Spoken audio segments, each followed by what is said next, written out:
Hello, John Bloodworth, Gentleman Crafter here with some instructions and inspiration for your stylish suits cut file set. So this one I'm showing you is a full-on, fully complete card with suit, waistcoat, tie and shirt. But there are variations that you can use these files for. For instance, here's a shirt with a waistcoat.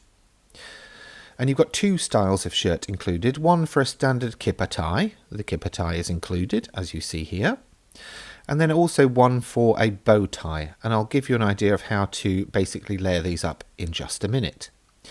Here's one that's very Colin from accounts with a waistcoat and a tie, and then here's one that's very much a bit the opposite end of that scale.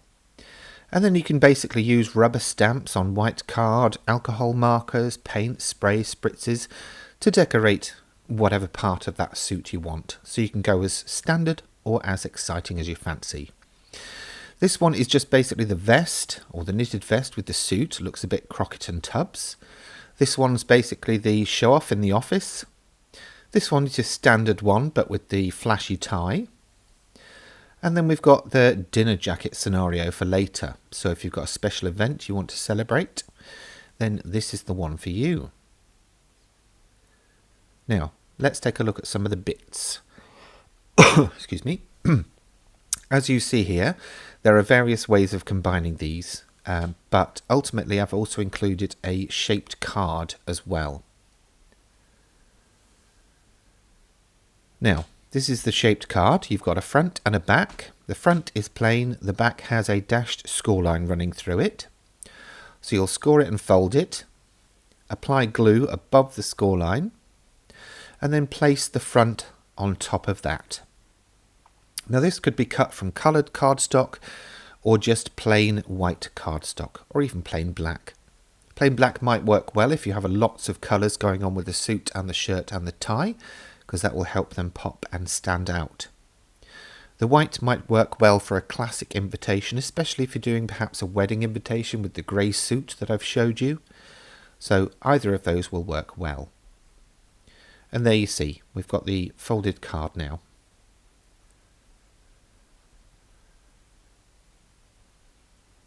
Now on the front we can put, as we've seen, any combination of bits and pieces. So let's take a look through some of those. I've included two jacket styles. Both are assembled in the same way, but I'll show you both. The one on the left, you'll have two pieces, and they look slightly different at the base. One's got a rounded tip, and the other's got a pointed tip. The pointed one goes on the right-hand side of the jacket, and the rounded one goes on the left-hand side, as you see me positioning them here. So all you would do is glue them in place. Now those four pieces will cut from one piece of cardstock, but you can separate out the lapels if you want to do like a teddy boy style and have the lapels being a different colour. The one on the right has the same shaped tips at the bottom, so you could use one on one side, one on the other. It doesn't really matter too much for that. Just glue them in place and then keep them to one side ready to put on your project. Now I'll move those to one side.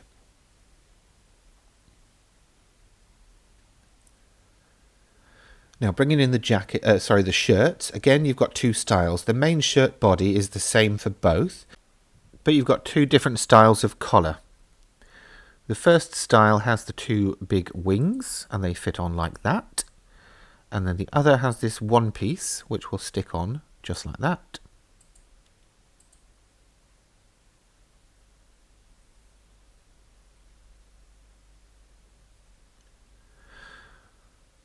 For the large collar pieces, you'll just put two dabs of glue, as you're seeing me do here.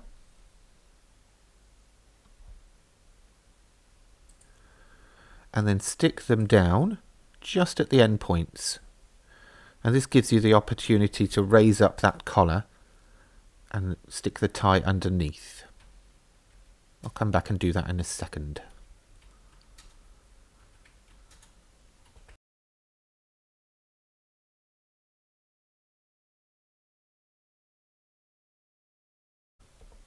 For the second style, you'll put some glue along the base. Don't put it on the wingtips of the collar, because they'll need to fold over.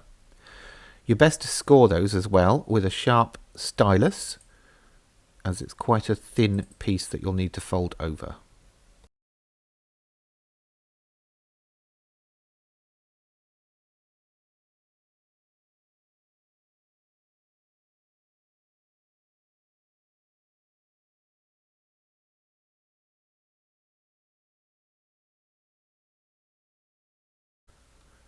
When it comes to putting the ties in, as I mentioned, with the larger collar pieces, just raise them up a little bit and then grab your kipper tie, apply a thin strip of glue to the back of that,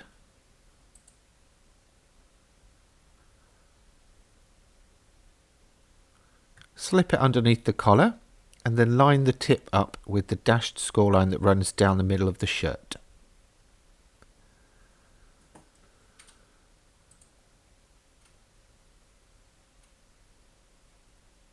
For the second style, as I mentioned, fold over those wingtips, and if you need to, if your cardstock's a bit thicker, just grab yourself a scoring tool or something flat and smooth and squish those down.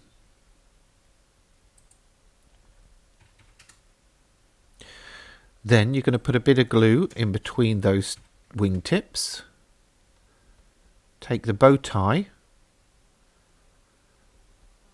and press it down into that.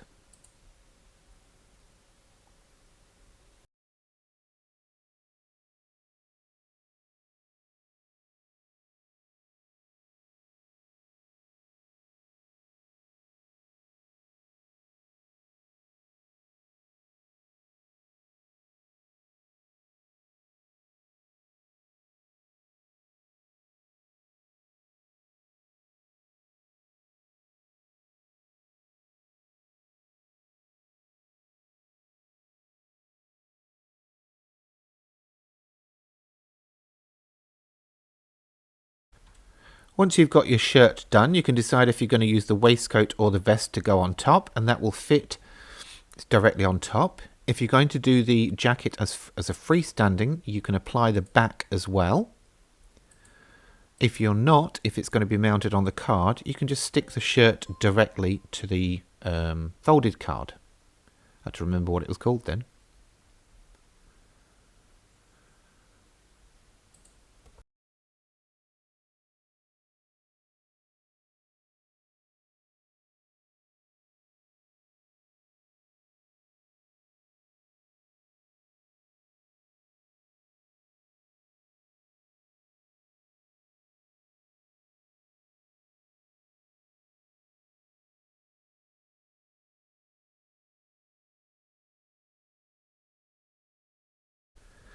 When you've got the shirt in position, again, you can decide if you're using a vest or a waistcoat.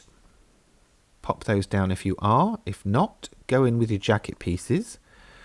I've chosen to stick the right-hand side piece down first. There is an overlap, as a jacket would, and it's up to you whether you prefer the right-hand side to overlap or the left-hand side. Generally the shoulders and the base should line up, and if you're using a shirt, then the shirt cuffs should stick out just below the sleeve of the jacket.